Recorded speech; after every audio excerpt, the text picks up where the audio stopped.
All right. Thank God we got the win. What's good, Knicks Nation? Salute. The New York Knicks got the win in ugly fashion tonight. But as some would say, a win is a win. The Knicks faced off against the Memphis Grizzlies in Tennessee. And after a close loss to the Dallas Mavericks this past Thursday, you thought the Knicks would enter this game with vigor. However, we got quite the opposite. The Knicks were all over the place in the first half. There was little to no defense and no offensive fluidity, especially with all those turnovers. The Knicks were doing everything in their power to hand this game over to the Grizzlies. Thankfully, the Knicks woke up in the second half and played better than they did in the first, because it was about to get ugly if they lost to the Grizzlies G League team tonight. But as I said, New York got the win, and the Knicks wound up winning 106-94. So let's discuss this game. Welcome to KFTV Postgame Live. I'm your host, Alex Trataros, a.k.a. the Tratacaster, and with me on the other side is my guy, Jeff Johnson. You can find him over at Bleacher Report, Power After Hours, MSG Networks. He's got his own YouTube channel, Jeff J Says. Man, he's all over the place, man. He's putting in that work. Tonight, we're taking calls only by the Discord, so make sure to download the app or go to the website, whatever fits your fancy, and make sure to support our sponsors, Manscaped and Underdog Fantasy. Oh, man, Jeff. This is going to be a quick therapy session. Man, this is going to be a therapy session. I was about to lose it after the way the Knicks started this game. I'm like, yo, you cannot be serious tonight. You can't be serious tonight after that you had a close game and you worked all your way back to get close to almost being the Dallas Mavericks, who were, by the way, without three of their starters. They didn't have Derek Lively. They didn't have Dante Exum. They didn't have Luka Doncic. You were so close to defeating them, and then you come out lifeless against the G League Memphis Grizzlies. They're without 9 of their players. 9. And you're telling me this is the effort that we get in the first half? I was on SNY today with our guy Dexter Henry. I said they can't take this team easy. They play good defense, even though they haven't had Ja for most of the season, I should say. And it seems like they just did what I said the opposite of. It's like, you can't take this team easy. But hey, they got the win. It was an ugly fashion, and a win is a win. I don't have to pull out my hair tonight. How are you feeling, though, Jeff? Yeah. How are you feeling? I'm feeling good. This is what I would say. If y'all ever wanted to wonder what those Chris Brinkley open runs are at Lifetime Fitness, you just got 48 minutes of that. We watched Saturday night open run. If it's Friday night Knicks, it's Saturday night open run. LA Fitness, Lifetime Fitness, whatever have you. They came out with that energy. And you know what it felt like to me? It felt like when you play pickup ball and you choose up sides, and one side clearly has better talent, at least from the eye test, taller guys that probably played D1, D2, D3, and you got your team, and you're like, all right, well, it's not like we're getting paid. We're going to play hard. We're going to play and see what happens. And that team, the lesser talented team, plays hard the entire game, while the more talented team are just going through the motions, thinking that their talent is going to overcome whatever hot start the team has. And a lot of times, those talented teams lose. That's the energy that I saw from the Knicks. It was almost as if they were waiting them out. It was like watching a Mayweather fight where the first few rounds he's trying to like decode. You know how he's trying to go let you get a hit, I know. And then he actually attacks and then shuts down the game. The only difference is the Knicks did the opposite of that. They just vibed their way to the second half. Isaiah Hartenstein turns into Shaq. And they literally waited for the Grizzlies turbo to go into red to pull this game out. If the Grizzlies, they had 9 players, Alex, then they went down to 8 because Alba, I can't remember his name off the. I don't want to destroy the brother's name, but they're one of their bigs came down, another ankle injury. Marcus Smart is just on the side like, man. We got the monkey paw. The monkey paw is coming after us. It's just one finger just comes down after the other. So they had 8 players for 3 quarters. And it took a Deuce McBride and Josh Hart run to solidify this. I'm so glad they won so that I can be annoyed instead of completely beside myself. That's the best way to put it, right? To be annoyed rather than be beside yourself, because it could have gotten real ugly, real quick.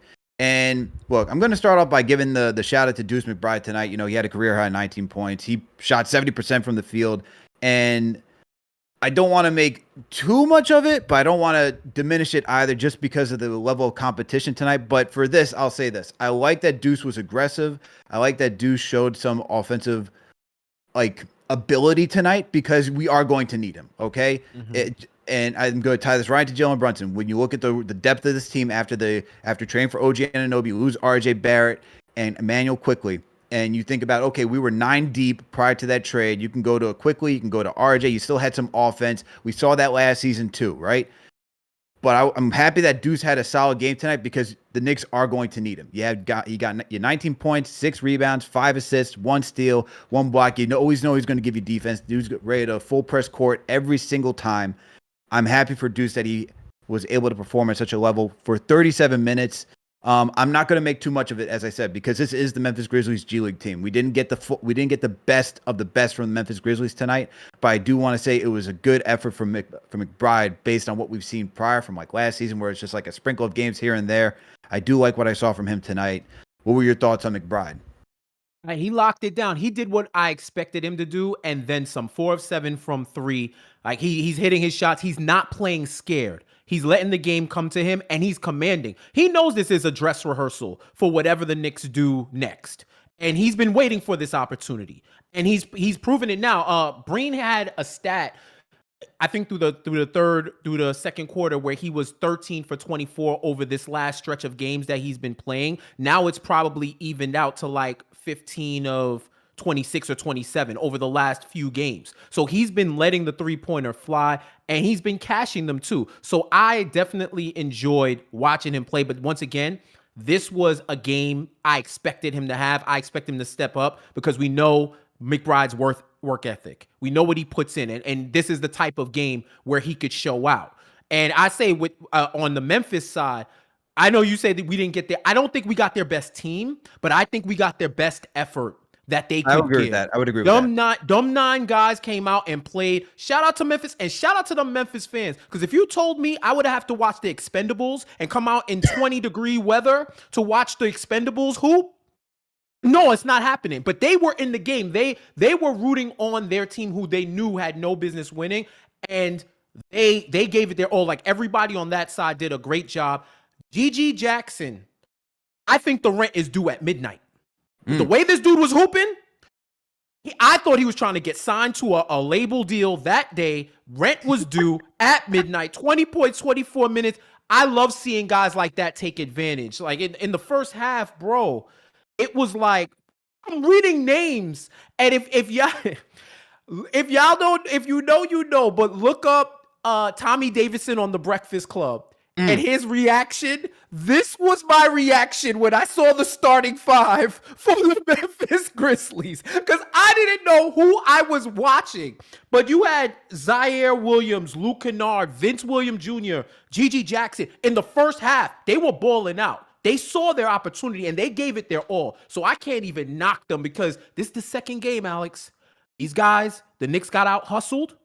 And they got out-hearted. They're just lucky that those guys are career bench guys, and Luke Kennard didn't try to channel his inner Nick Killer out of nowhere, and they ran out of gas. Because this could have been a completely different postgame, bro. For sure. And look, the fact that I'm seeing Gilliard start in this lineup when I saw him this past Summer League, and I'm like, I'm doing double takes. I'm like, wait a minute, I'm pretty sure I saw you in Summer League. Are you playing tonight? Are you starting tonight? That's what it was looking at this Memphis team. But I like GG Jackson. I like them coming out of the draft. This dude, I think he's going to be legit in the NBA. Look, and he's trying to show when you get this type of opportunity, you got to make best of what you get. And that's what McBride did tonight as well. But look, sticking with the Knicks tonight, we had no Jalen Brunson, late scratch. It was game time decision. And this is where it comes back to me and saying we need to go make another move to go get another guy, whether it be Brogdon. I know DeJounte Murray is another name that's out there. And I know that there's a division between the fan base. Do you want to go spend more capital, go get a bigger name, a guy who hasn't necessarily performed well in Atlanta, but does have a cachet to his name. You know what I mean? You think of DeJounte Murray, you think of a defensive stopper, a guy who's now improved his shooting, especially from 3, a guy who can score when you need it. And when you look at this Knicks team, you need another guy, especially when you don't have Brunson out there, because there was moments tonight where I'm looking at this team and Randall is not getting to the spots that he's normally able to get to. And I've said this throughout the entire season. It's not like last year where Randall needed Brunson to get to his spots. This season, he can get to his spots even without Brunson. But when it's completely a no-show from Brunson, and I mean like he's gone, like he's out of the game, he's like because he's injured, then you can just shift the entire mindset to like, oh, we only got to stop one guy now. We got to just focus in on Julius Randle. Makes it 10 times harder for him to get to his spots because guys like McBride, guys like Dante DiVincenzo, they are not known for getting into the teeth of the defense, making it collapse, and then getting everybody else their open looks, or even just taking attention away from Randall, right? Like you have Brunson out there, that takes attention away from Randall because you have to worry about either one of them getting into their bag. So for me, I look at this saying, we need help. If I'm the Knicks front office, I'm saying we need help. And as I saw Worldwide West, shake Tibbs' hands as he's walking away, Tibbs is like, "Good God, man, this game!" Like you could just see, like he got his 500th win. He's like, "Oh my God, get me a guy, Wes." But that's probably what he's saying, Jeff. That's probably what he's saying. Was that a takeaway that you're taking from this game, bro? Malachi Flynn checked into the game. And I turned to my wife. Malachi Flynn. I turned to my wife and I was like, I didn't know Malachi wore number 0. The evil Dante, when you call it, they be calling him Waluigi to Dante's Luigi, bro. It's facts. Cause he checked in and I didn't see the number. I knew he was 4 in the back of my head, but I see him and Dante running around. I'm like, he wears 0. And then Dante turned around. I just busted out laughing. Malachi, bro, he was heating up in the second quarter, but he was fouling too much. Yep. And he didn't get run for the rest of the game. Like Tibbs had seen enough.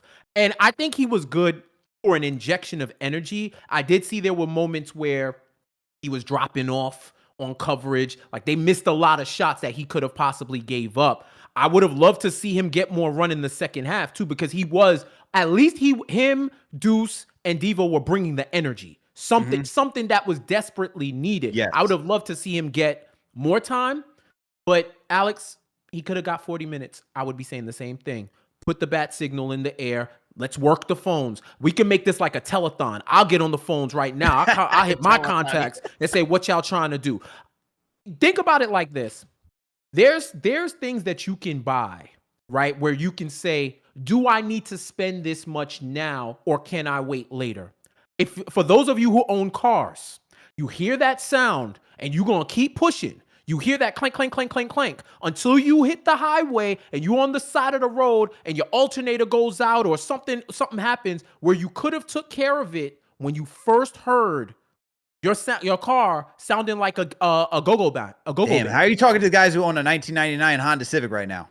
Bro, listen, man, I got an old car too, so I know the repairs be hell sometimes. But what I would say is when you see an issue, the opportunity cost of correcting the issue early as opposed to late is like a big chasm in between them two. Like you could pay for being lackadaisical now or trying to put it off. It's a crapshoot either way, but I'd rather be damned by making a move, not a major move, not a rash move, a move. You need something. We gotta save these Tibbs from himself with playing the guys too much because I can't blame him for relying on players. I can't blame him, but we got to give him at least one more guy. And we saw it for 48 minutes. Although Deuce plays point guard, he's not an initiator. He's not a game facilitator. He had 6 assists, shout out to him, but he's not the type of offense initiator that the Knicks need. They need one more. They need at least one more. I would say that's even more of a priority to me than like another wing. If they could get a 2-and-1, please. I don't know who that is, but they need something. As they need that stretch run. One more move. Are you looking at like a DeJounte Murray? You looking at a Malcolm Brogdon? What are you thinking, Jeff? Bro, I'm on the Amazon marketplace right now and just You're on I'm looking at the reviews. Oh, I'm on the Amazon. I'm in the reviews. I'm trying to see what the customers like and what they disagree on with Brogdon and with DeJounte. I think there's 2 things they have to consider. What will be the best immediate fit and what are you going to do with this player moving forward? Because whoever they get, more than likely are not going to be woven into the long-term plans unless the impossible happens, right? They're like the Kawhi effect in Toronto or something to that effect. You got to figure out who can best help you now.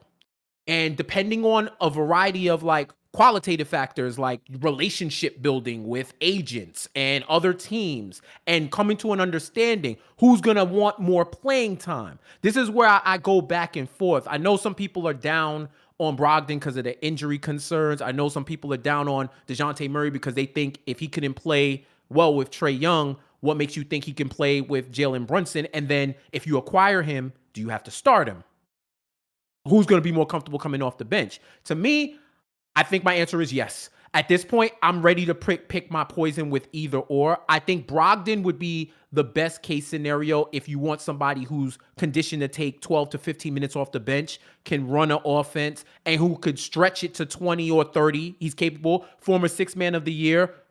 Disputed, not undisputed. Shout out to Quick. It's a disputed sixth man of the year, right? But we have somebody who's done the job. Before. And DeJounte Murray, you might feel more inclined to start him, and I don't think this starting five should be broken up. So taking into all of that, I guess I'm saying Brogdon 1, DeJounte 2 for the right price.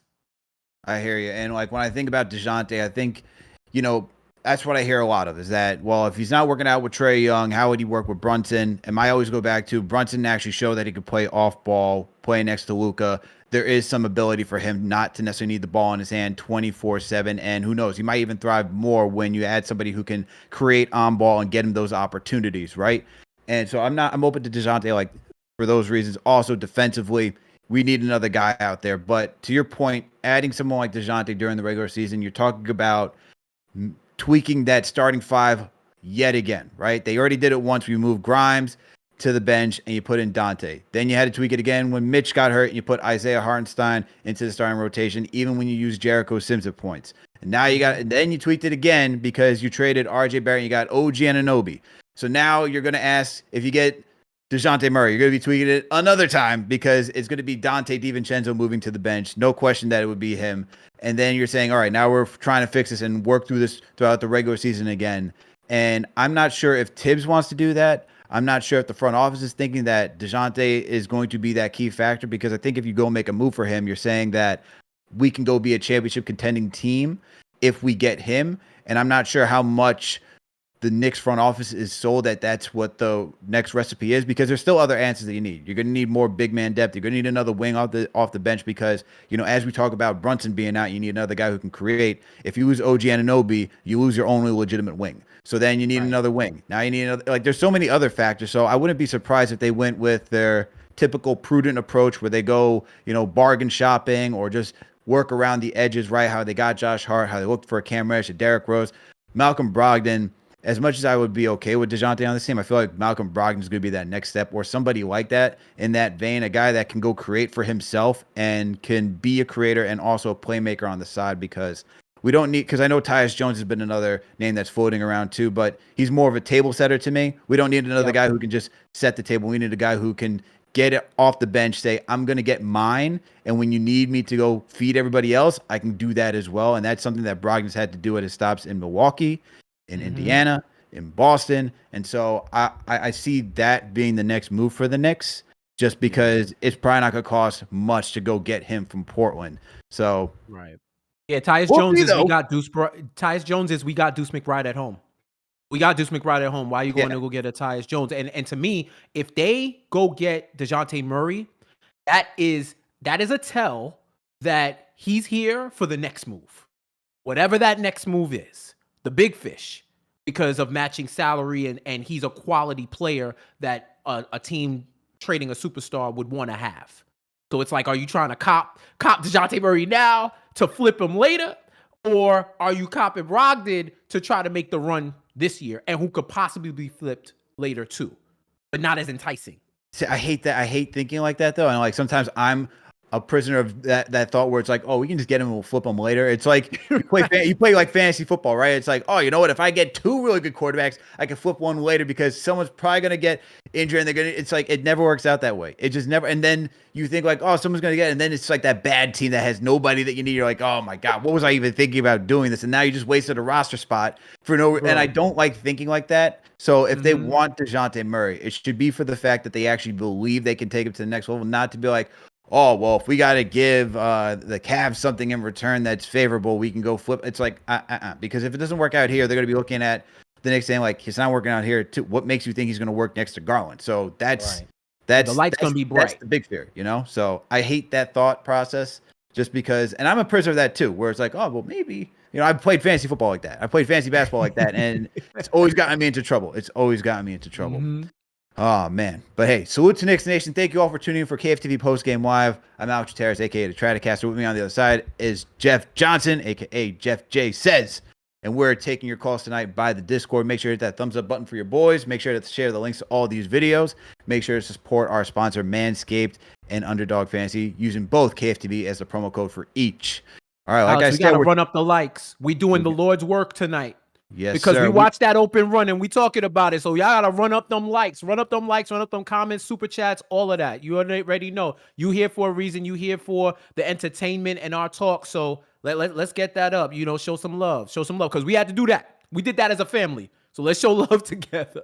That's right. We did that as a family, and we're the ones up here having to talk about this. You all could just decide to like go home, go to sleep. Like, you know what? I could have gone to sleep tonight. No. But we love this. I love doing this. We love talking about the Knicks, man. Yes, sir. It's all good anyway. So make sure to hit that thumbs up button for your boys. We got 1,300 in the chat right now. Come on, guys. We got 1,300 in the chat. We got only 226 likes. We need more than that. Hit that thumbs up button for your boys.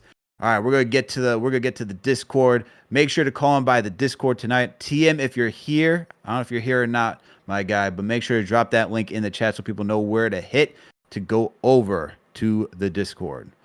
We got Cody Glock on the line. Cody Glock, my guy, how are you feeling, man? Unmute your mic. What's going on? Yeah, I'm live.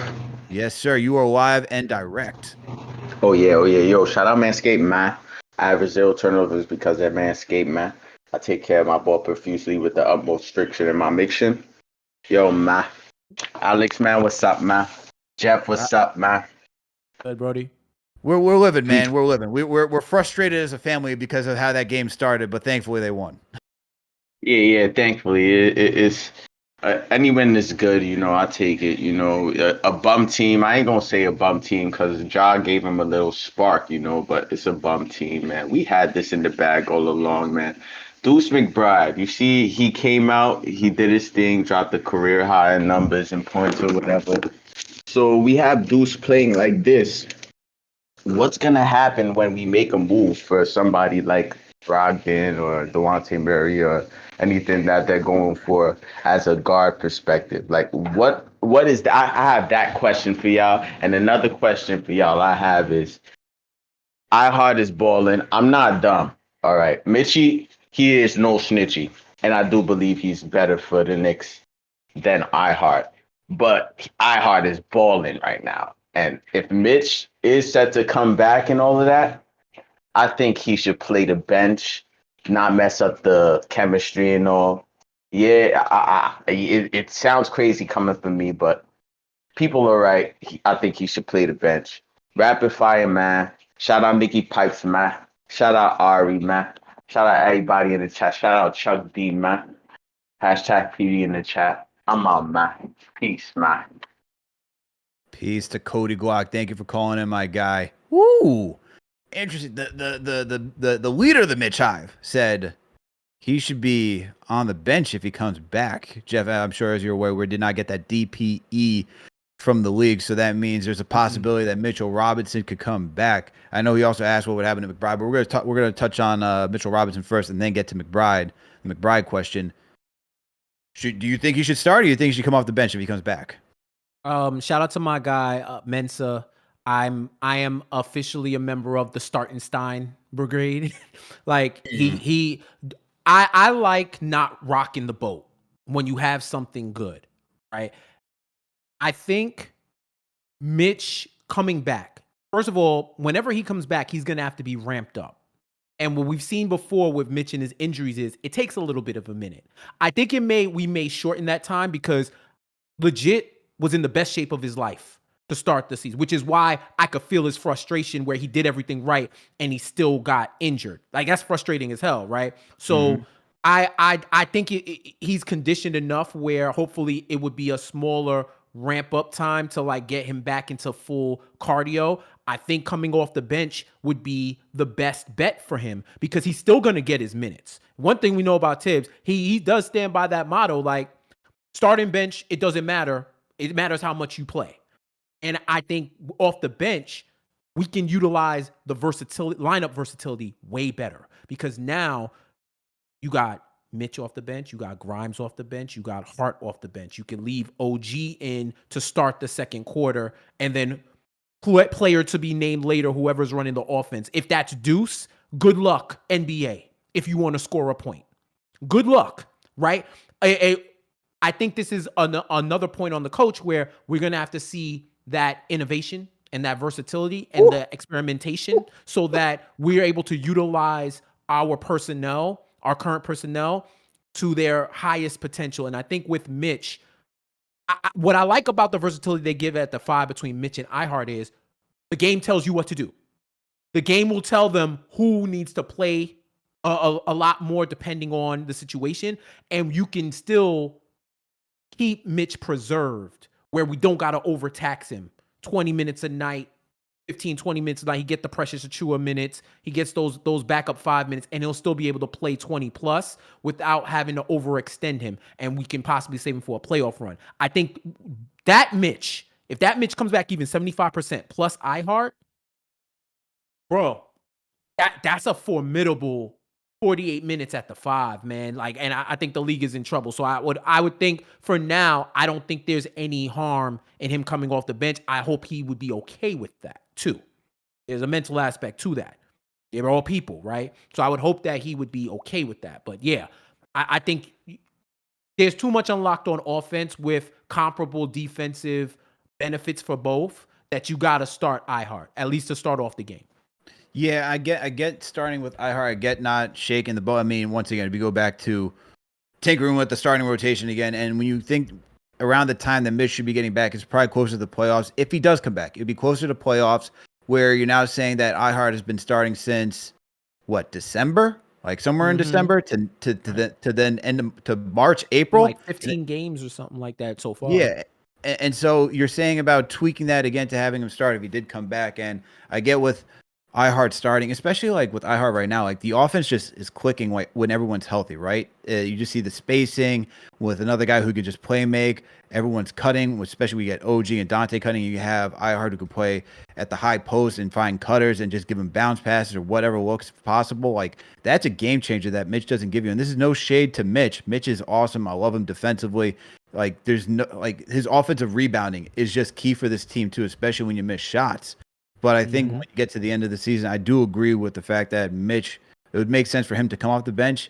For one, you don't want to tinker with, as what you said, Jeff, you don't want to tinker with that starting rotation another time because if they got something cooking, let it cook. But then at the same time, like we've seen this before in the past too, it doesn't even matter who starts. Like Ihart has gotten more minutes, Mitch has gotten more minutes. Tibbs reads the game and says, all right, who's playing better?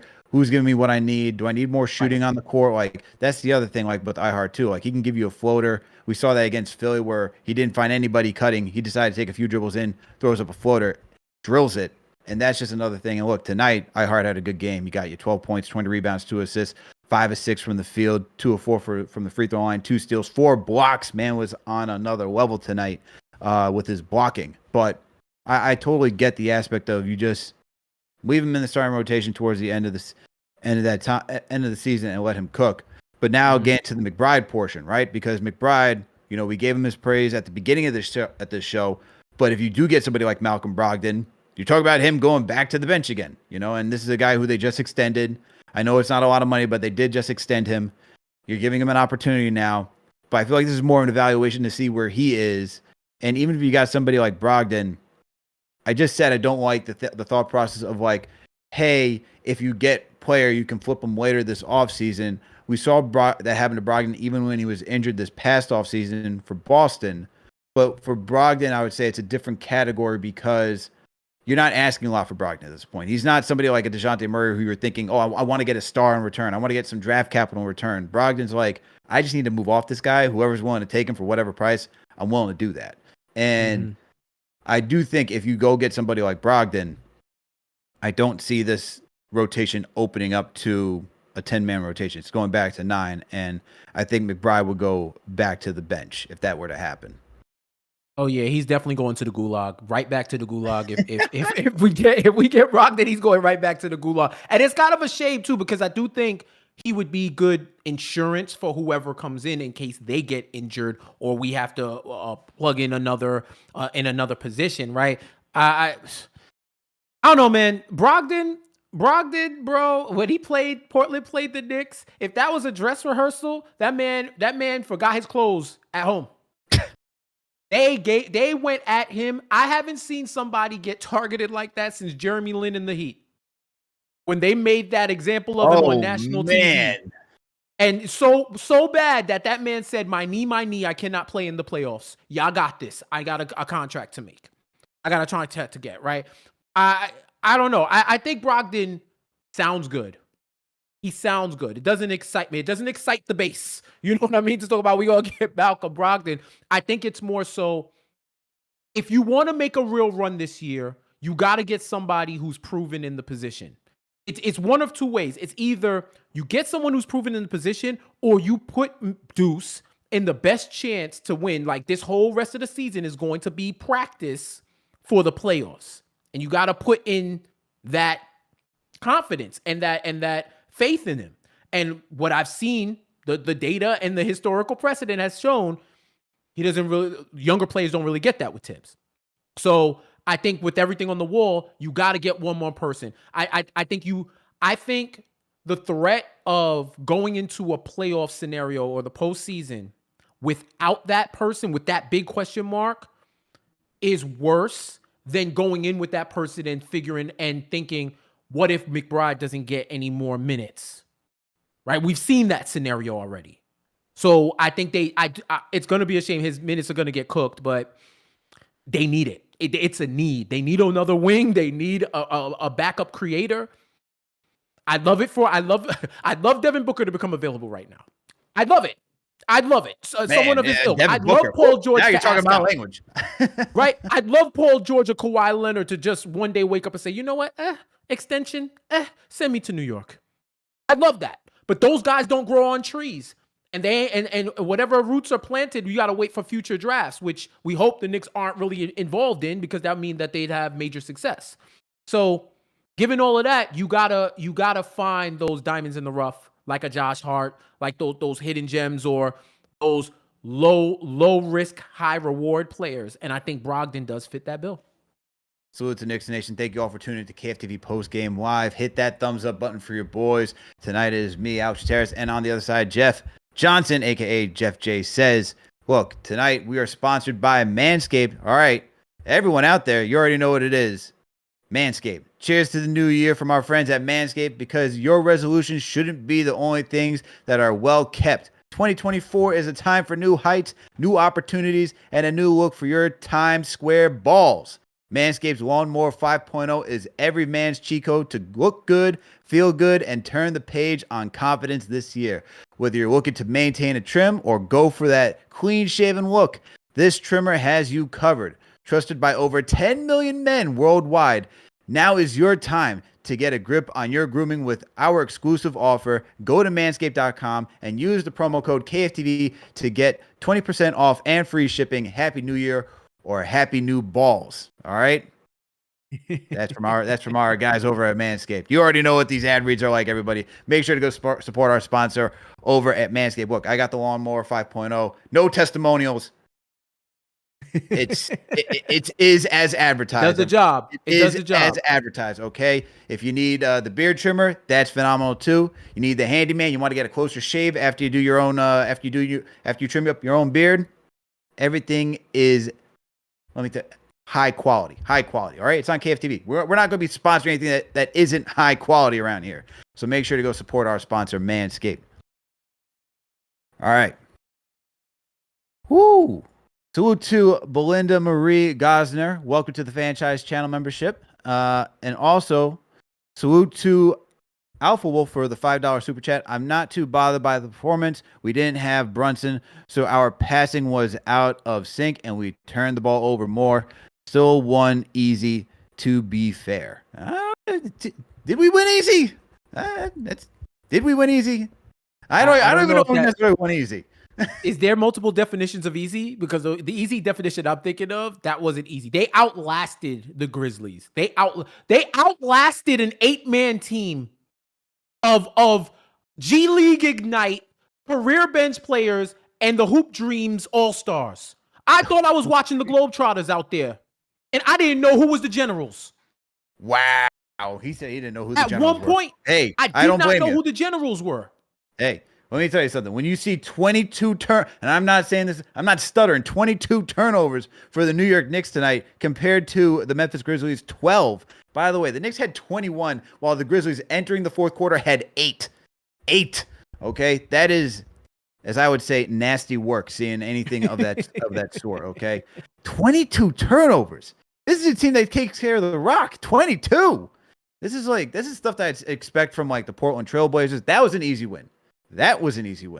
All right. This was not as bad as the Detroit game where we almost were that team. I did not want to be that team, but this is a close second to that, in my opinion. Okay. Tibbs, I don't know if I won't even say Tibbs had to flip a table in there, because if Tibbs flipped the table or threw a chair, like any coach would probably back in high school, there's a totally different mindset of like being 1000% locked in. The Knicks were better.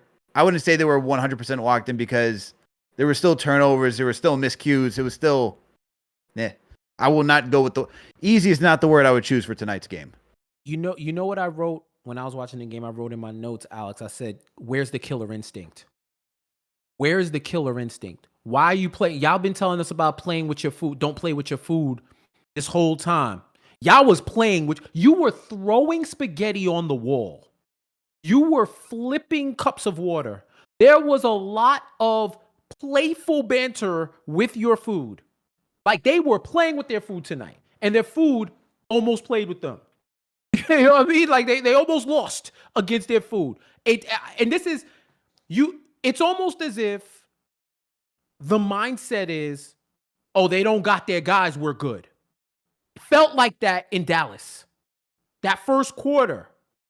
And like Kyrie wasn't right there. Right. And then it's like this game, it legit, I know I said it earlier, but it felt like pickup. It felt like pickup, and they just running, no energy, like a couple of guys playing, but it was as if they were having mercy on them because of everything that was going on. No mercy. They gonna play hard. They're professionals just like you. You gotta leave. Playing for something. No Actually, they're doubt. playing for something. They want to win. You know, and it's not as bad as this, but it's like when the Knicks, where you had Obi Top and Julius Randle. I think was Jalen Brunson in that run that was in the Bronx last year, and like it's not as bad as that, because look, their pros are going out there for a workout. The other guys, of course, are going to try to show that they didn't care. Yeah, look, I'm not taking that, but it's giving me that type of vibe, though. That the game is giving me that type of vibe where it's like they just didn't care, and I'm like, I see people in the chat like, why are we complaining about a win? You're missing Jalen Brunson, man. We need another guy coming off the bench. There's things that just say to me, there's more that needs to be done before the trade deadline, and there has to be a focus. I get it's an 82 game season, but there's got to be a focus. They shouldn't have needed Brunson. They low-key shouldn't have needed Randall. Like, come on, man. Come on. Like, I'm going to tell you, I'm not even tight. I'm just a little annoyed because habits are starting to form. Bad habits are starting to form, and I'm seeing them now. And I don't want them to become habits that they cannot correct when the time is right. Little things. Like, Ihart was the sloppiest I've seen him with turnovers in a minute. Even though he turned up his game, he was able to hide those with his overall second half impact. He was doing some bonehead stuff. Randall had 7 turnovers. And those plays where he just lets guys shoot from 3 and they make him, they look even worse when they're coming up against Gigi Jackson and Zaire Williams and Vince Williams Jr. Like now it's like, oh, you just don't play D like that sometimes. And he even acknowledged it on a couple of plays, like, oh, my bad, my bad. But you gotta lock in. This is why I said, where is the killer instinct? When are y'all gonna look at another team? Like y'all did it against Portland. Right. Y'all did it against Portland. You should have that if you have that mentality, if they would have had that mentality against Dallas, they would have won easily. For sure. Easily. So For sure. that's why I'm a little annoyed is I'm seeing the patterns and I want them to break them before they become a problem when it really matters. Absolutely. And hey, you know, salute to Chuck D who's in the chat right now. Salute to Chuck D. Throw a hashtag PE in the chat. Chuck says there are no bum teams in the NBA, just teams with no culture, too many moving players, and coaches fired quick. We have a culture. That's true. We do have a culture here. But I like to see it on a night-to-night basis. I like to see. Salute Chuck. Yeah, salute to Chuck. Salute to the rhyme animal himself. Yes, and for sir. those asking what happened, what happened to Brunson tonight, he sustained a left calf contusion after playing the Mavericks on Thursday. That's why he was ruled out for tonight. But Jeff, let's get back to the Discord. Let's get back to some of these calls. Rambo, I see that you're on the line waiting to call in. Rambo, what's going on, my man? Unmute your mic. What's happening? Yo, tonight was wild. I'm not even gonna lie to you. It was like when you take, like, you know, it's like you bring home an ugly girl. We still smash. Oh my God, here we go. You know, we still smash, but you know, it was an ugly girl. I'm just gonna say it like that. We're going this direction. Okay. I'm just saying, like, it was an ugly night. But you know what, man? I feel really good about everything still, man. You know, y'all made a couple points tonight, and a couple points I actually, you know, I don't really agree with. I feel like the energy was good starting out. You know, the whole game. Chuck called it on the head. It was a culture win today. We have a culture here in the Knicks, and that's why we were able to hold it down in the second half. There was a lot of turnovers. That's what happens when you cut the head off the snake. The body's trying to figure out how to move on its own right now. So yeah, we were trying to do some things, trying to figure some things out. It just wasn't cohesive because we didn't have Brunson and we missed him badly tonight. You know, but it ain't no trip, man. Shout out to my boy Deuce, man. My boy Deuce looked good tonight. Unfortunately, though, Deuce, the only thing we're gonna get from Deuce is he's gonna be a Brunson stopgap. That's all he's gonna be. Because at the end of the day, he can't play the two. So there's not going to be no extra minutes for Deuce. All you got to do is subtract whatever minutes Brunson has from 48. That's what Deuce is going to play. It's just what it is. It's the truth. You know, Randall looked like he was out there forced to play with the little kids. Like he was just, they're passing the ball. He's like, Deuce, just do something. Create some offense. Y'all got to get that going. You know, tonight it was a win. You know, it was what it was. I don't like none of the trade targets and none of this. I don't know where they're going to go with that, so I'll let them figure it out. I'll stick to my team and everybody wearing that jersey. I'll criticize them. Grimes, okay? Grimes needs to tighten up, bro. I don't know what's going on with him. My biggest issue with him was, he reminds me of Quickly in year 3. Do you remember when Quickly used to always pick up his dribble and used to have to pass the ball out? Keep that dribble alive, my guy. Keep your head up. Like, it make no sense. Like, I need to see more from him, man. I need to see more from Grimes. Dude should have had 30 the way he was just all up in the paint today trying to pass out and find assists. Go get your buckets, man. If they did it, go get, man. Tonight was a night. It was definitely a night. But I thought the energy was definitely there. You know, definitely after playing Dallas. Kyrie kind of really punched us in the mouth and had us looking kind of shocked. But the energy was there tonight. We didn't have no cohesiveness with the team, you know. But I'm not worried about a thing. I'm not worried about no teams out there right now. Everybody looks real weak out there, and it's like it's a ongoing trend. If you beat the Knicks, you gotta shoot crazy. You gotta shoot 60% from the field goal, 70% from the 3-point line. They literally have to be. They have to go grab MJ's juice just to compete with us, man. They can't do this in a 7-game series. I'm going to keep saying this all year round, man. I love this team. I love the direction we're going. The front office, I want to see them make a move. I'm not going to say who I want on this team because everybody that they're calling for, I don't really like. And the only person I want is not available. So I'm just going to keep it real. I don't know where to go with none of this. But it was a game. It was a game. But, yeah, this is crazy, bro. That was a crazy night, bro. I'm not even going to lie. Shout out to you guys. Shout out to the mob. Shout out to everybody. Salute Cody Glock. Mitchie ain't no snitchy, but he ain't never doing listen, you can't do nothing with Mitchie, man. He don't get away with nothing. You can't do nothing with Mitchie, bro. You talking about putting him on the bench? That's a lot of money to put on the bench, but I mean, I guess it might work for this season if he comes back in time.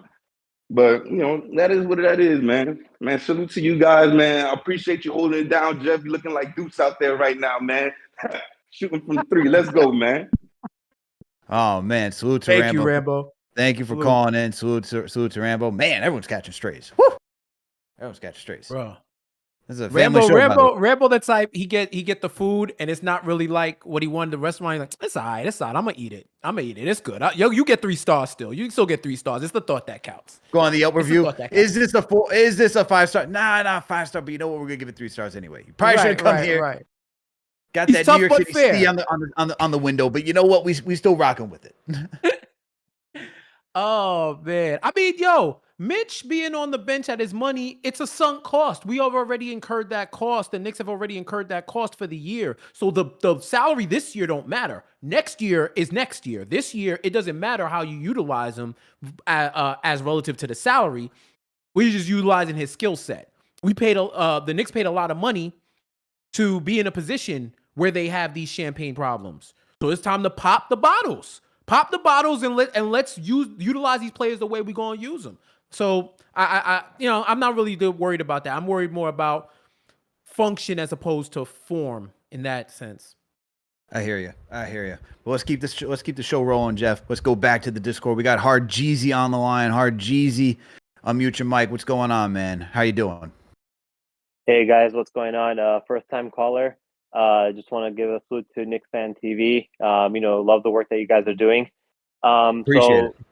Yeah, but just tonight, man. Wow, that it was so anemic. I was getting frustrated. I wanted to just punch my TV in the first half.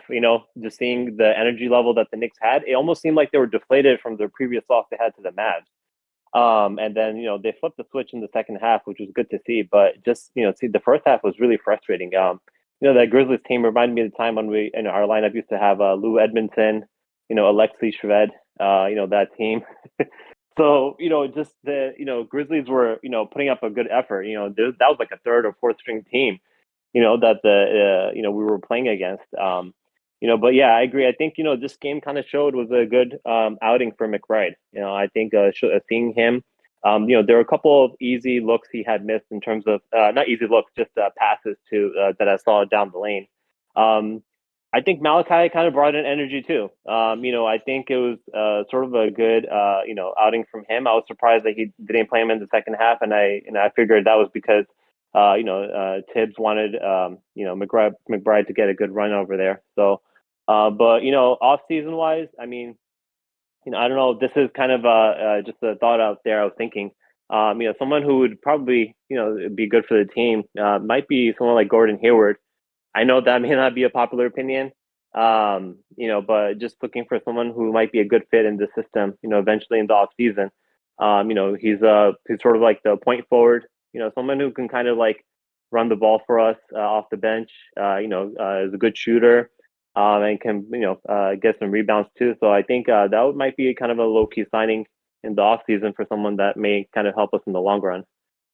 So that's kind of my opinion there. I know it's again, I know he's injury prone, so it's a big risk, but something I was thinking of. But anyways, that's all the thoughts I have right now.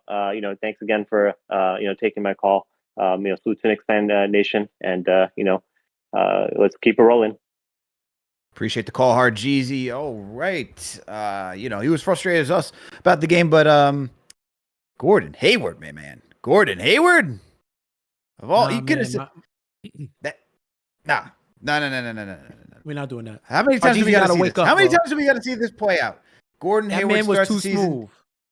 That man was too smooth, bro. Like I think the grade level, I think the kush was flowing. Talking about some Gordon Hayward, like no.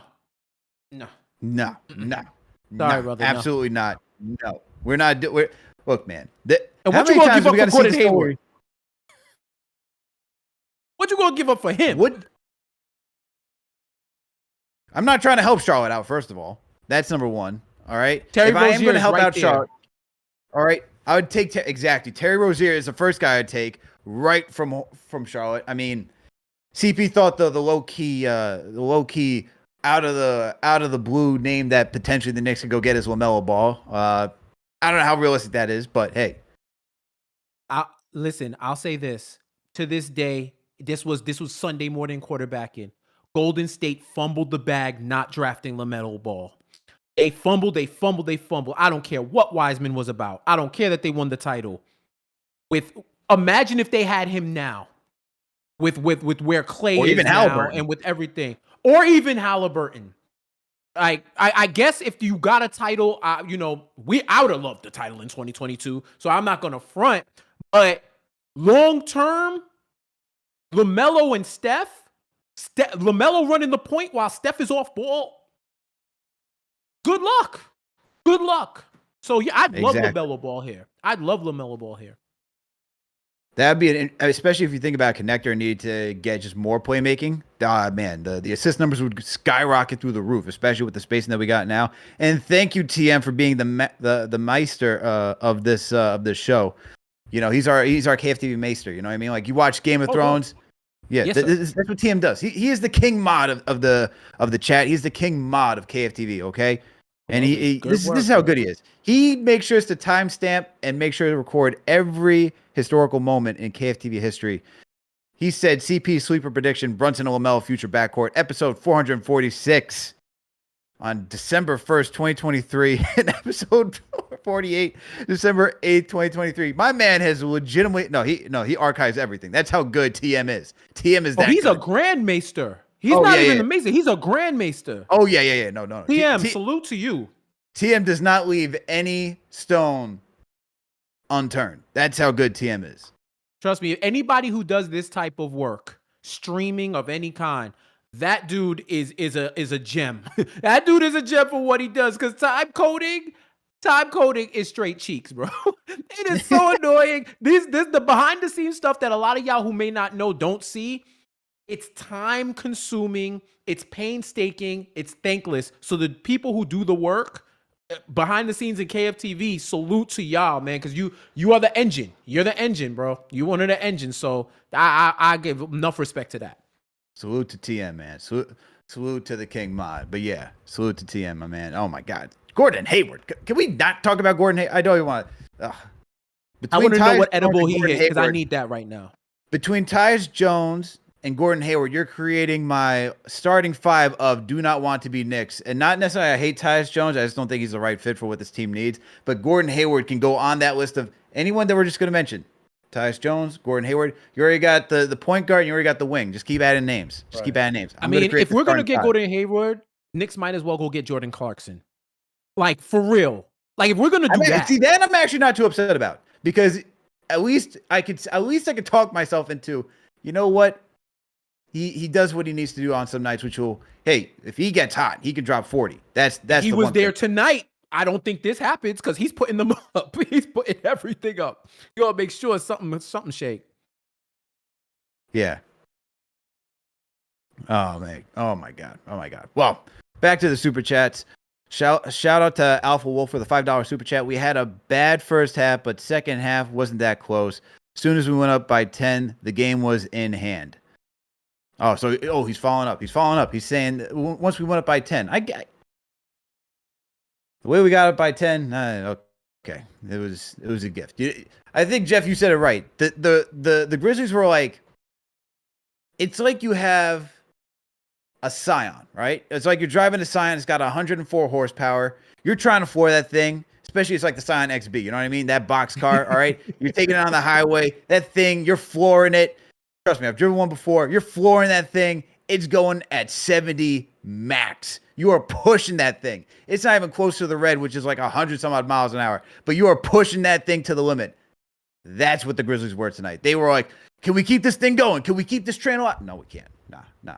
Right. So the Knicks were just able to swoop right in and get to business and lock this thing up. But hey, let's go back to the Discord. We got D-Roy on the line. D-Roy, what's going on, man? Unmute your mic. What's your thoughts? What's going on? Hey, what's going on, brothers? What's up, man? Not much, man. How you feeling? How'd you feel after this game? Listen, man. First of all, thank you for taking my call. All right, thank you so much for taking my call. This is like my third time calling, and I really enjoy the channel and everything. There is Appreciate it. no easy win in the NBA. None. Everybody are professionals. Everybody sign $1 million contracts, yo. So when we get one, we need to take advantage of it. So throughout this game, I still felt like there was going to be that window where they were going to crash and burn. We didn't have our guy, but they didn't have their guys. So I just felt like at some point we were going to take this thing and we're going to run with it. I said to my wife, I said, hey, when the third quarter comes, we're going to see a different Knicks team because I know Tibbs is not going to have it in the locker room with we turning over the ball 14 times in the first half of the game. We were playing too fast to these guys. These are young kids. So we playing their speed. We needed to slow the game down, man up, let them understand that, listen, you're kids. Watch this. We were playing like we're boys out there, you know what I mean? So when the second half comes, I saw where the Knicks made a turn. And when we get to the fourth quarter, you know, once we go in the fourth quarter with a lead, we're not losing that game, at least for this season. So I was confident that we were good to go. I was watching a little bit of the Boston highlights, and I saw that they kicked Tatum out of the game. And I'm like, yo, Boston going to lose this game. The next thing I know, they won the game by what, 30-something points? I'm like, these guys are not they're not going to lay down. But we got to know who we're playing. Know who is on the floor with us. Don't be trying to run up and down the court with these little kids because they can't do no wrong. The coach is not going to, like, you know, cut their Knicks off because they lost to the Knicks. They know that we're a good team. We're a very, very good team. So we just need to calm ourselves down and just chill because there is no easy wins in the NBA. You just never know how things are going to turn out. And that's exactly how I felt about it tonight. As far as who we might need, I love the two names you guys just called. Terry Rozier, that's my guy. I think he could be a dog on this team. Him with Josh Hart is going to be crazy off that bench. And I love my Clarkson guy too. I love Clarkson. So those are my two guys that I would choose to come off the bench for the Knicks, or we should go after. We don't have to go no crazy thing this year because I still feel that Donovan Mitchell is eventually going to be a Knick. I still feel that. So go a little bit smaller, a little bit, you know. Don't go crazy and go sign no big craziness and all that stuff. Donovan Mitchell is gonna eventually be a Knicks. Just take it easy. Take Terry. I like his style. He's going to always be running, always going to be playing defense. He's always going to be putting up shots. I think he's going to be the contract that we need to take over now. And if anything, we could spin him later. But, you know, Donovan Mitchell's going to be here. That's all I have for you guys tonight, man. But thank you again. I love the channel. I support everything you guys do, man. And I follow all of y'all on Twitter and things.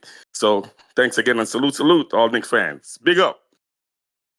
Big up. Appreciate you, D-Roy. Appreciate you calling in and supporting the channel. As always, we appreciate all the love and support. Hey, D-Roy is a fan, Jeff, of Terry Rozier and Jordan Clarkson. All right. Can't be mad at that. What was that? I said I can't be mad at that. I get it. Like that's like a small time move. Like if you're looking for somebody to just come off and cook off the bench. I mean, I like Scary Terry also because he can play minutes. And he is like, I feel like Scary Terry is like more of a Knick, this current mentality and culture, than Jordan Clarkson. And I might be underselling Clarkson there, but I'm just saying in terms of somebody who you would look at in the landscape and say, who could we plug and play into this culture? Josh Hart built in a lab to play for Tom Thibodeau. OG Anunoby from the heavens, from Mount Olympus, delivered to Tom Thibodeau. Right? From the Mount, like, he prayed and went to whatever house of worship and said, this is what I need. And Luol Deng said, I got you. And said OG Anunoby to him, right? When I think of those guys, Terry Rozier, just from his mentality, he may not play defense all that well, but I know if you're down some points and you need somebody to run an offense and score, he can do that. So there's no perfect option. You have to pick the option that's perfect for your team in the moment. Everybody's imperfect at this point. Right. And I think the thing is, like, when the Knicks are looking at these two options. If they were to look at someone like Terry Rozier or Jordan Clarkson has, he's got 2 more years. He just signed an upcoming extension, so his contract would be done until 2026.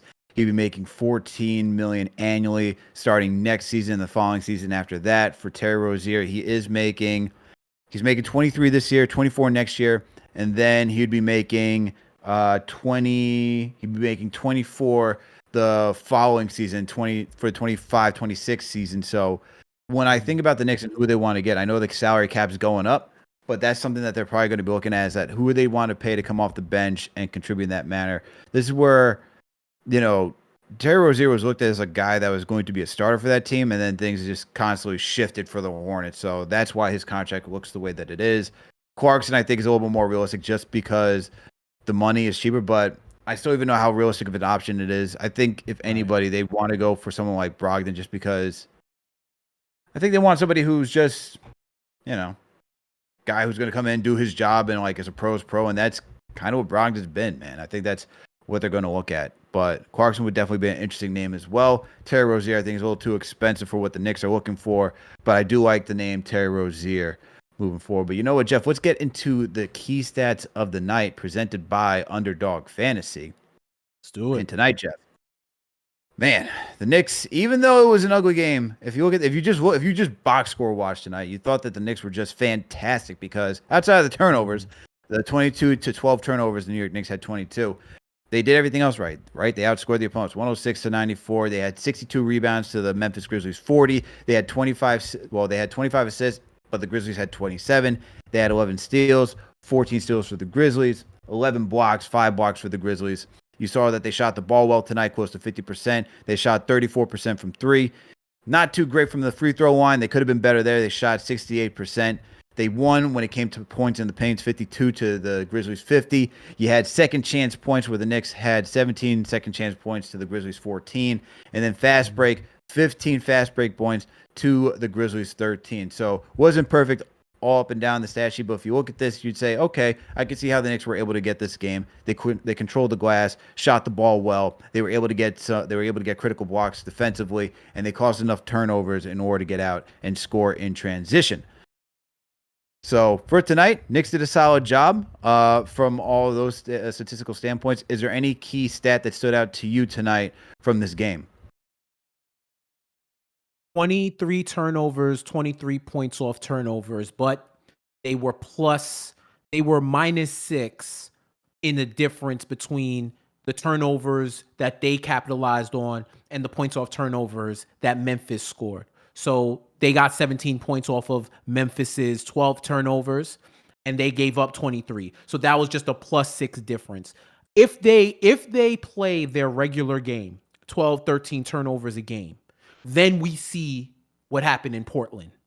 Then we see what happened with the teams that you're supposed to take care of. If they take care of the ball, they minimize those points off of turnovers, and maybe this is an easier game. So back to what D-Roy was saying about know who you playing, and there's no easy wins. This is where I talk about the habits that are being formed. If they're being careless with the ball against Dallas and Memphis, these are 2 levels of teams, but a consistent behavior.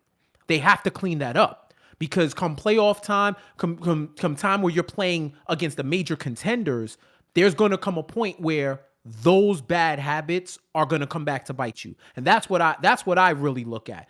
And once again, shout out to Memphis, because they could have went out like Portland, 3 straight games, 3 straight 20+ point blowouts, a 62-point blowout, and they've been outscored by +113. They've lost the game by a combined 113 points over the past 3 games. So you could tell they phoned it in. They're on PTO with the way they're playing, right? But I think that's the one thing that definitely sticks out to me. I also look at the 3-point percentage. It wasn't all that crazy, like 34%. Okay, but the Grizzlies, 9 of 38, 23.7%. They missed a lot of shots. And in that third quarter, they had those, this is the last run of the evening legs, where everybody's it's pride at this point that everybody's finishing the game. And the minute they finish, the kicks are coming off, they start sitting down. If you had next, Go home because there is no more game. That's the legs that I saw Memphis have. And the Knicks lucked out that a lot more shots didn't go down. Because if they did, that would have energized them to try to get to the finish line. So clean up the game, y'all. Clean up the game and take care of what you need to take care of.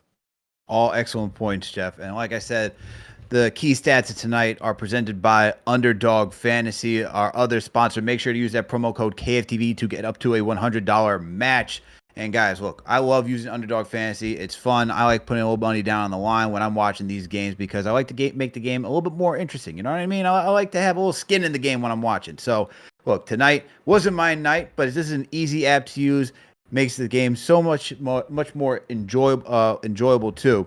Look, when you play Underdog Fantasy, you can either do live fantasy drafts. CP and I went head-to-head in a two-man draft. We're trying to get more drafts going so that way we get more fans involved as well, more listeners involved. But you can also do pick'ems, all right? So you can choose anywhere between 2 to 5 players, and when you choose, and you can choose any statistical category that you want, whether combined or individualized. So you could, for example, you can choose points, rebounds, assists. You could do points, rebounds, and assists. You could do points and rebounds. You could do rebounds and assists. And all you got to do is choose higher or lower of whatever the projection is. So for tonight, this is where I went. I chose higher for Julius Randle for 48.5 points, rebounds, and assists. I thought without Jalen Brunson, he was just going to go beast mode tonight, dominate against the Memphis Grizzlies.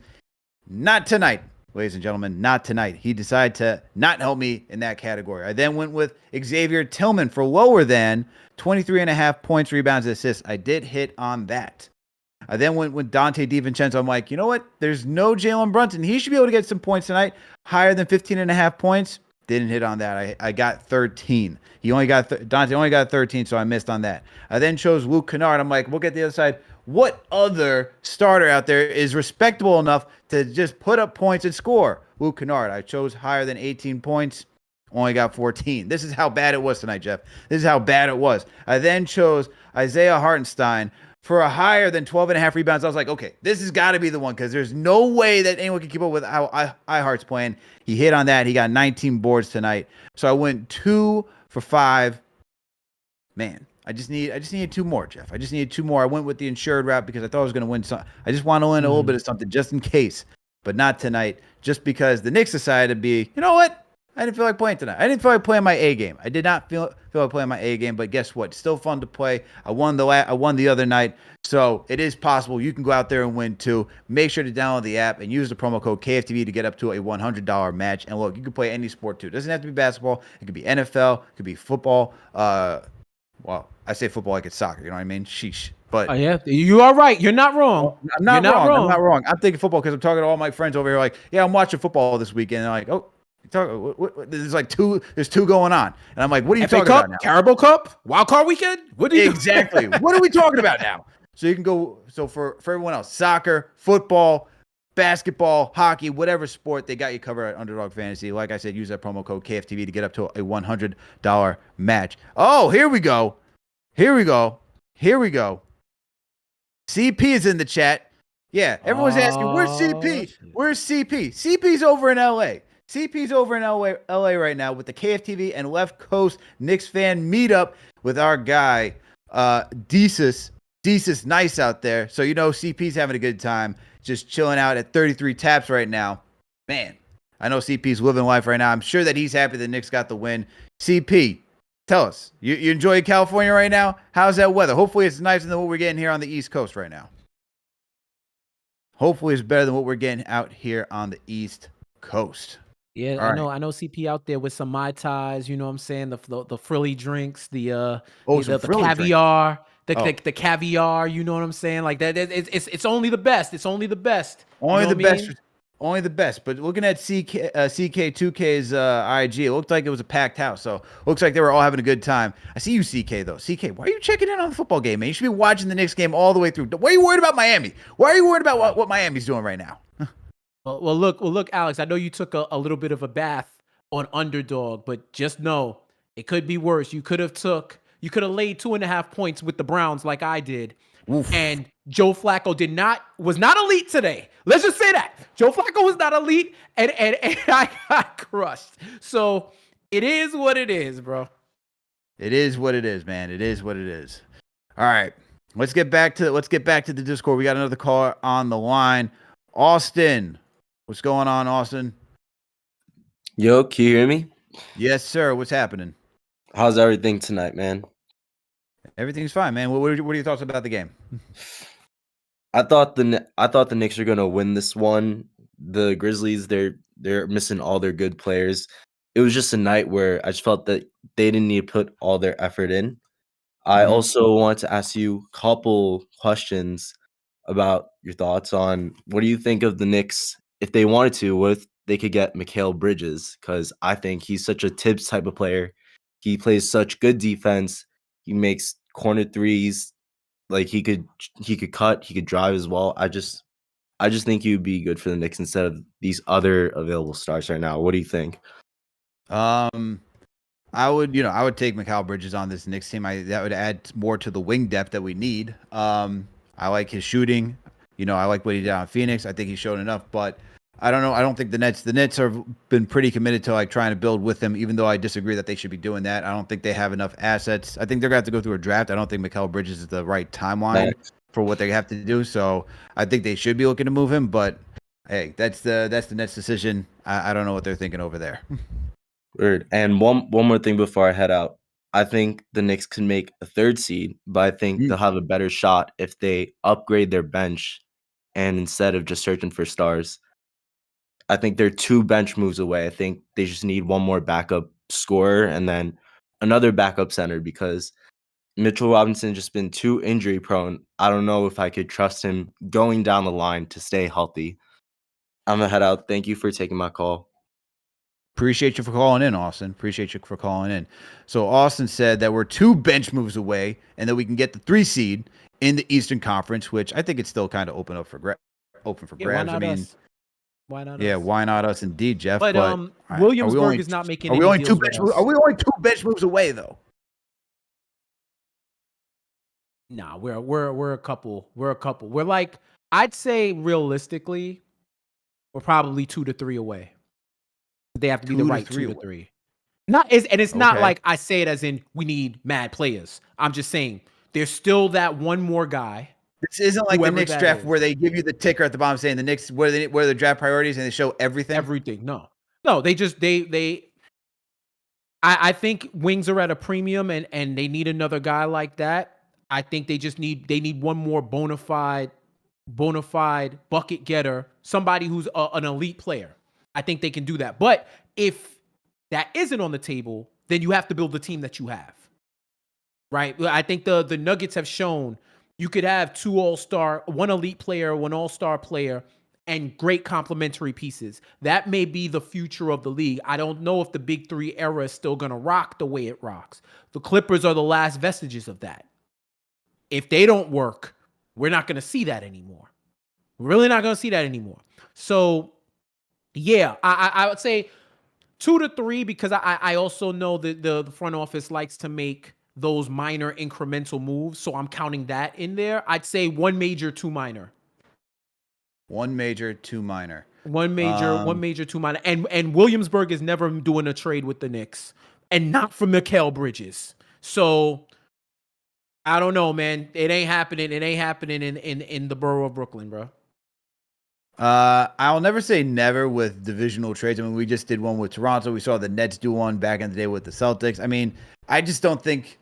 I think I think I understand why some, and CP says the same thing. And the reason is like there's no reason for the Nets to want to help the Knicks get better. And if they give us Mikal Bridges, that would be them helping us get better. If it was like a role player, I would say I'm sure if you went to the Nets door and knocked on for Finney Smith, they'd be like, all right, we'll listen to Finney Smith. I hear you. It's not going to be for no major player, though. I mean, like, think about this. The Knicks are embroiled currently in a legal matter with the Raptors. They're suing the Raptors. And they still were able to make a major deal. And I think that heat isn't as crazy as the manufactured rivalry from the Barclays people, the people who put the billboard outside of Madison Square Garden, the spooky hours with Jason Kidd and the zombie Celtics.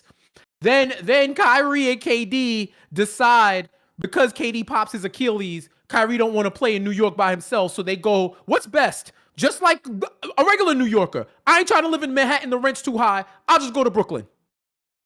And we saw what happened there. I'm telling you, man, it's I don't foresee it. I'll never say never though. But I don't foresee it. No, I hear it. I can't. I mean, I guess after seeing the OG Anunoby trade and seeing how the Knicks were in or not necessarily litigation, but they're suing the Toronto Raptors, I'm like, if you can get a deal done while you're suing your opponent, not only a divisional rival, but someone who's your divisional opponent who you're always consistently going back and forth with, just trying to get placement just to be in the playoffs, anything can happen. In the words of KG, anything is possible. Yeah, for sure. All right. Well, I think we covered everything here, Jeff. I think we covered everything from A to Z. I got one question for you before we take off. How you feel about OG's offensive game the last couple of games? Wow, we really want to have. Do you want me to take that back so that we can sign off? Do you want me to take that back? I'll take it back. I'll take it back. No, I think we should have this conversation because it's not only OG. Everyone's asking for Grimes tonight too because look, and I forget which caller mentioned it tonight, but this was an opportunity to go against a lesser opponent, right? We're talking about call them a G League team, where if you're someone like OG and you want more offensive responsibility, tonight's a night where you could have gone out there and said, hey, this is where my handles are at. This is where my entire offensive game is at. You could have done some step back, stuff like that.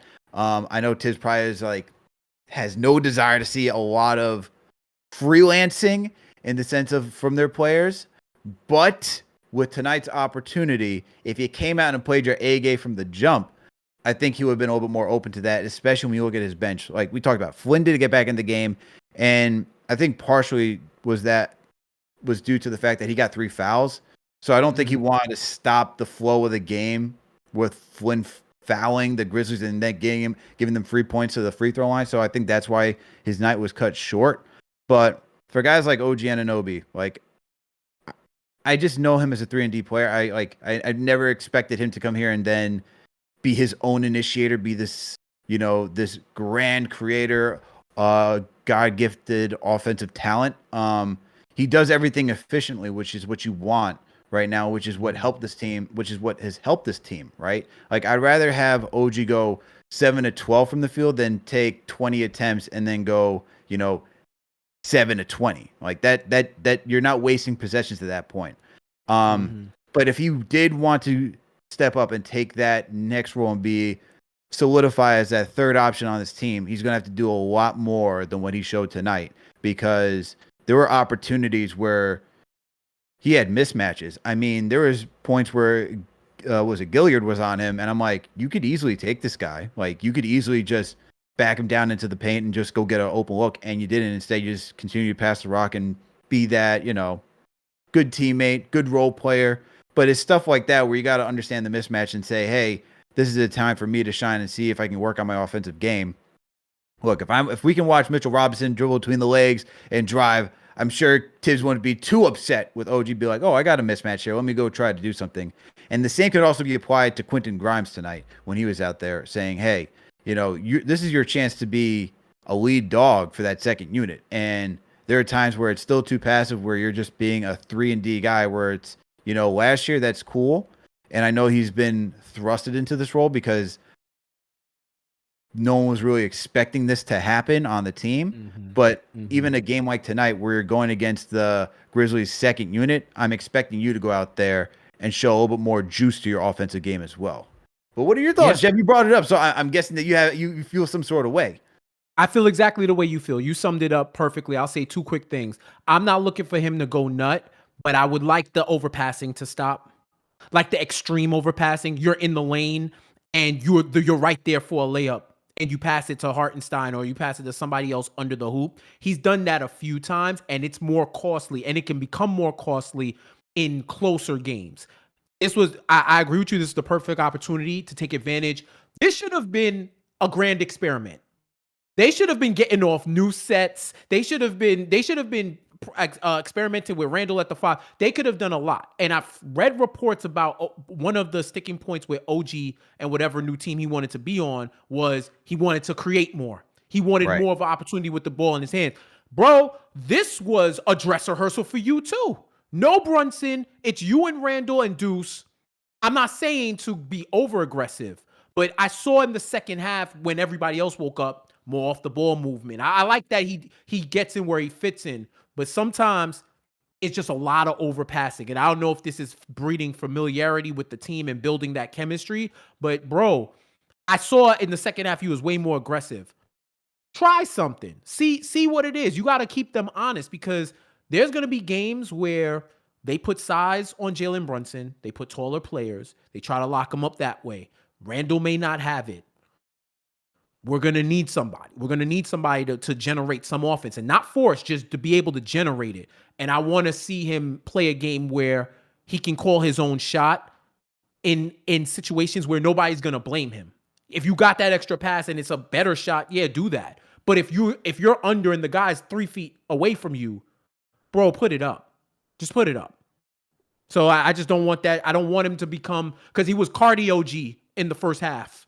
Because he was running around and just playing D and being detrimental on offense.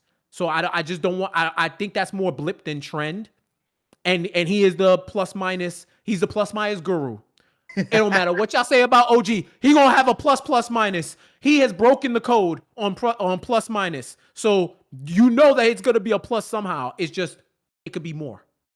That's what I want to see. +7 tonight. +7 tonight on the game. And hey, for all that, and shout out to Chuck D yet again. He said it right. He's too courteous. He's too courteous. Yes. I think that's due to what you said. It's trying to get familiar with the offense, not trying to overstep.